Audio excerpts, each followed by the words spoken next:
Bien, ¿qué tal? Hola, soy Carlos Efraín Rangel y comenzaré esta presentación que a invitación de la doctora Leticia Pimienta, directora de la escuela en la que tengo el gusto de trabajar, y también del doctor Javier Mojica, quien es subdirector de la institución, me han invitado a compartir con ustedes lo que a mi juicio es una experiencia de enseñanza exitosa en este inicio del ciclo escolar 2021-2022, y entonces procederé pues a compartir con ustedes las reflexiones y el procedimiento que se siguió para hablar de lo que más me apasiona, que desde mi punto de vista ha sido algunas de las experiencias que más y mejores frutos nos ha dado. En primer lugar, vamos a terminar de contextualizarnos. Trabajo en la secundaria Jaime Torres Bodet en El Grullo, Jalisco. Imparto la asignatura de español en los 4 de los 5 terceros de la ALDE y tengo un total de 144 estudiantes este ciclo escolar. Al inicio de los primeros días que trabajamos, realizamos un diagnóstico académico en donde identificamos que, además de haber poca disposición al trabajo heredada de la pandemia, donde ciertamente las expectativas eran pues mucho más bajas, también había una imperante necesidad de reforzar las habilidades básicas del uso del lenguaje para aprender. Pues como se ve en la gráfica, la gran mayoría de nuestros estudiantes requieren apoyo en este sentido. Un poco más bajo hay capacidades a un nivel de desarrollo y los menos pues tienen un manejo del lenguaje eficiente para utilizar el lenguaje, la comunicación oral y escrita para seguir aprendiendo. De ahí que se decidiera tomar mucho en cuenta el PTI, este objetivo que yo redacté como un asunto personal, pero que fue compartido con mi academia y que estamos buscando trabajarlo de manera conjunta, y es estimular la motivación intrínseca de los estudiantes de la asignatura de español mediante el diseño de experiencias de aprendizaje diversificadas y pertinentes que partan de los intereses más pasionales de los alumnos para ligarlos a los aprendizajes esperados. Pues bien, si una de las cosas, grandes lecciones que nos dejó la pandemia desde mi punto de vista a nivel de educación, es la enorme influencia que tienen las emociones, las pasiones, los intereses propios de los estudiantes en la manera en la que gestionan y se interesan por los procesos de aprendizaje. De ahí que en mi PTI quise hacer énfasis precisamente en lo relacionado con la motivación intrínseca y con hacer un vínculo permanente entre las pasiones, los intereses y los aprendizajes esperados en mi materia. Bueno, continúo. En ese sentido, pues no me podía olvidar del triste panorama con el que nos encontramos, las bajas aprovechamientos y los bajos niveles. De ahí que como academia decidimos utilizar para la fase remedial del curso los aprendizajes sustantivos. Concretamente, comencé por uno de segundo grado, aunque doy tercero, recuperar el de segundo grado, y que resulta básico para gestionar el aprendizaje en todos los niveles, a un nivel de posgrado, a un nivel profesional, y que es la capacidad de comparar una variedad de textos sobre un mismo tema para elaborar resúmenes que integren la información valiosa de varias fuentes. Tristemente, incluso a nivel superior se carece de esta habilidad, y una de las razones por las que creo que pasa eso es porque en la perspectiva de los estudiantes, hacer resúmenes es una de las cosas más aburridas y poco deseables de la vida, ¿no?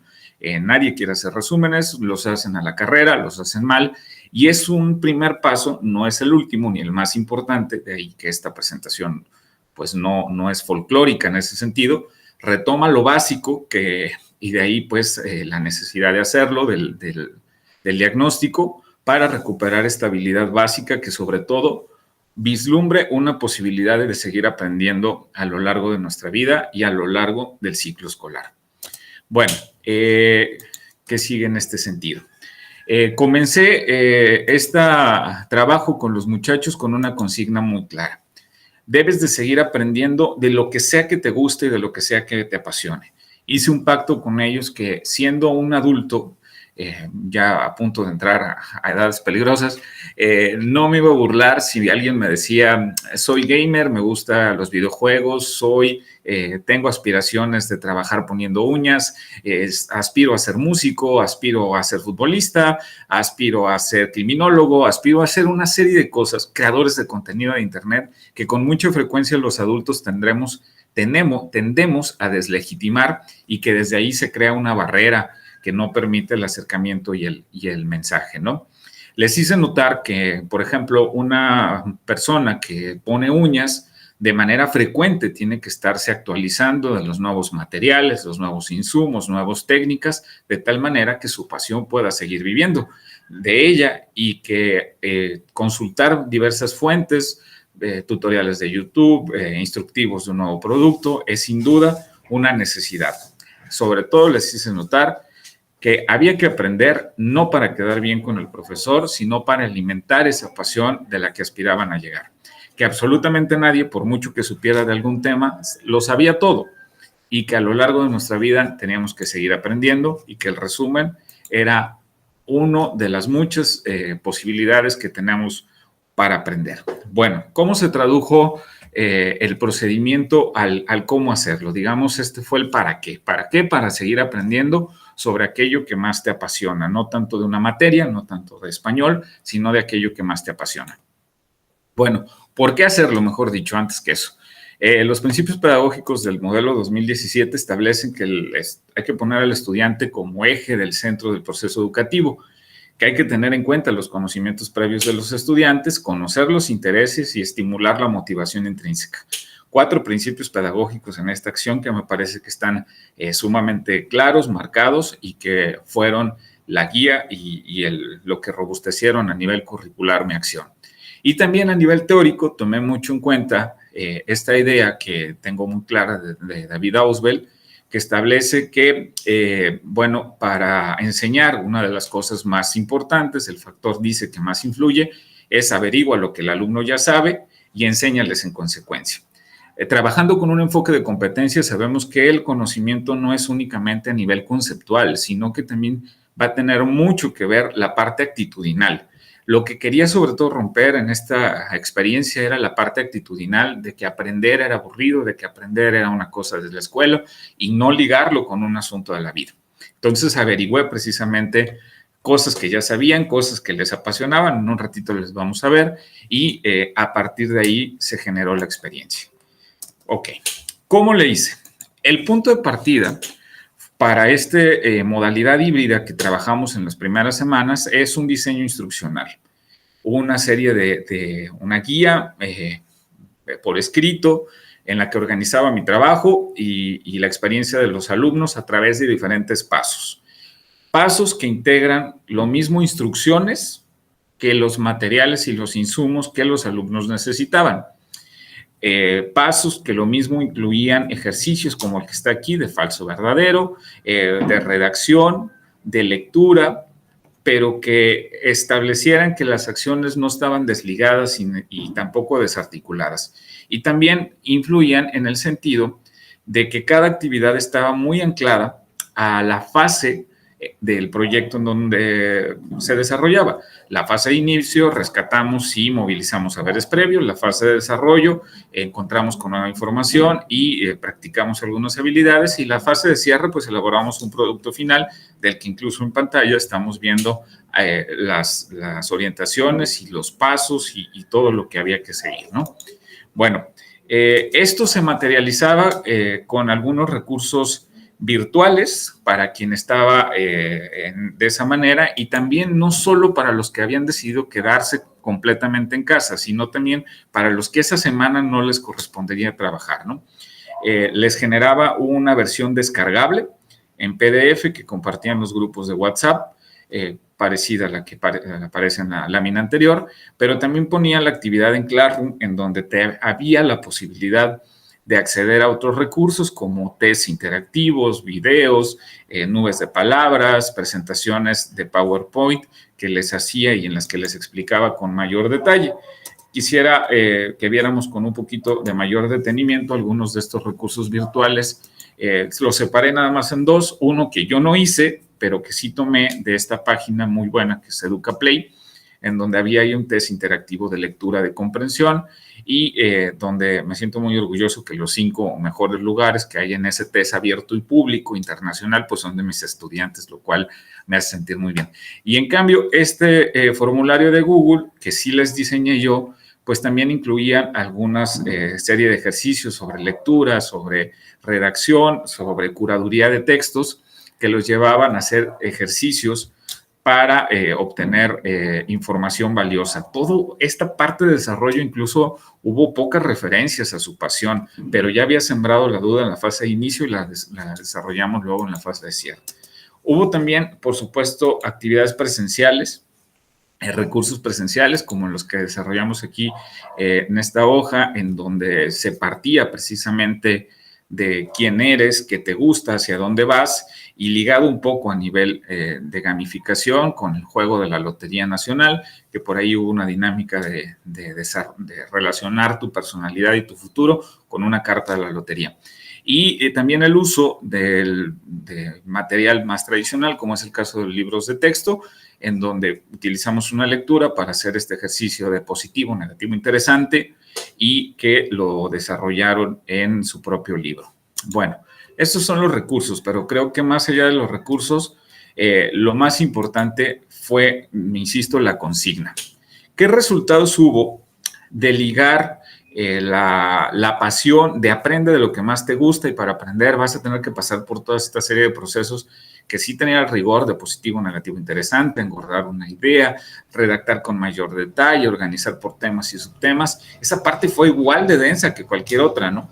Sin embargo, como llegaron a un producto final en donde hablaban de su pasión más trascendente, donde leí cosas de, no sé, futuros productores de cine, diseñadores de videojuegos, bailarinas, qué sé yo, una gran cantidad de temas de los que cada quien aprendió, pues fue que a nivel cuantitativo, ya llevamos cosa de 4 proyectos, ha sido hasta ahora el que más alumnos han entregado.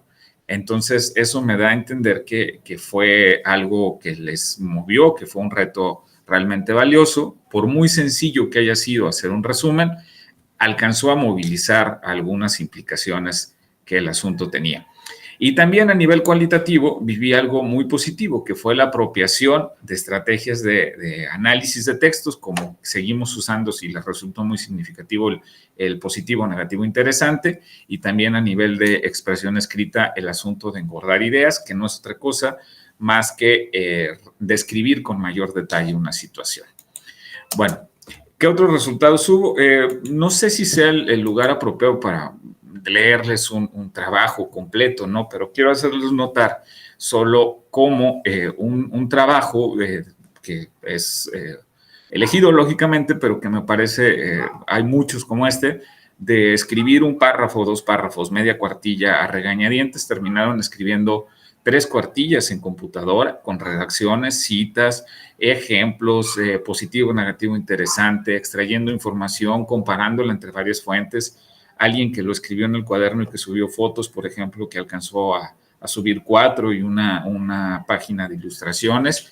La verdad es que en este sentido, pues fue muy positivo porque sí se desarrollaron, sí se estimularon eso que buscábamos, algo muy básico, si ustedes quieren, pero que resultó muy importante. Quisiera hacer un último comentario sobre esta experiencia de aprendizaje que parte precisamente de una experiencia ligándola a las más grandes pasiones de los alumnos.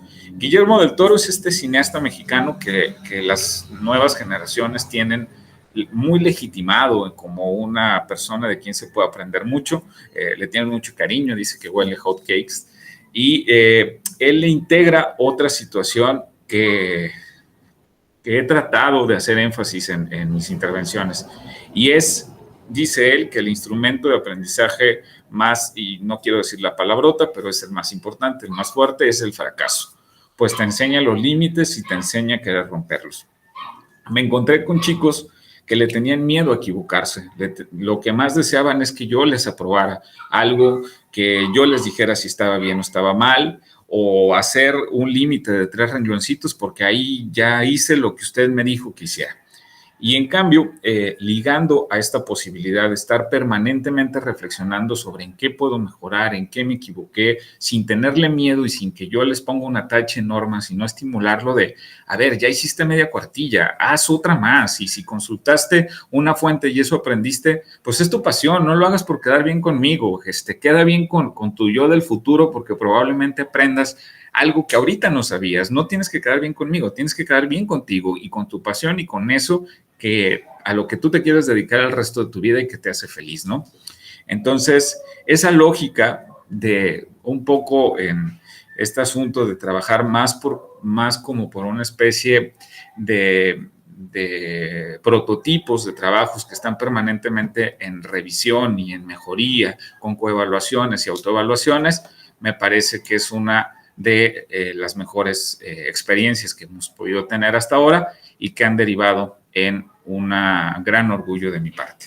Confío en que esta presentación haya aportado los datos que ustedes necesitaban. De mi parte les agradezco mucho y sé que a través del doctor Javier, de la doctora Leticia, me harán llegar los comentarios que ustedes juzguen pertinentes, incluso si eso implica alguna orientación para mejorar, de la que siempre estaré agradecido. Les agradezco mucho su atención, quedo a sus órdenes.